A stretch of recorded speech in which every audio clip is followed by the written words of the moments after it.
Sosok Andhika Daguise, calon adik ipar Al-Ghazali yang tampangnya disorot, seorang selebgram. Sosok Andhika Daguise, calon adik ipar Al-Ghazali yang belakangan jadi sorotan karena memiliki tampang yang menarik. Adik Alisa Daguise ini ternyata seorang selebgram. Melansir dari tribunewsmaker.com, nama Andhika Daguise mungkin belum begitu dikenal publik. Ia lebih banyak menghabiskan waktunya di Prancis ketimbang di Indonesia. Andhika adalah anak terakhir dari 3 bersaudara. 2 kakak perempuannya adalah Alessandra Daguise dan Alisa Daguise. Andhika lahir di Prancis pada 21 Juni 1997.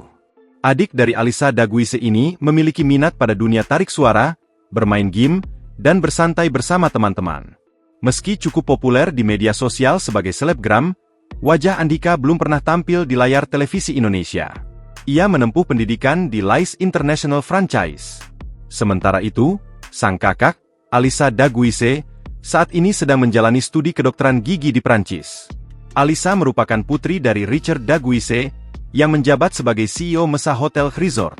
Richard memimpin sejumlah properti hotel yang berada di bawah naungan perusahaannya. Download Tribun X sekarang, menghadirkan lokal menjadi Indonesia.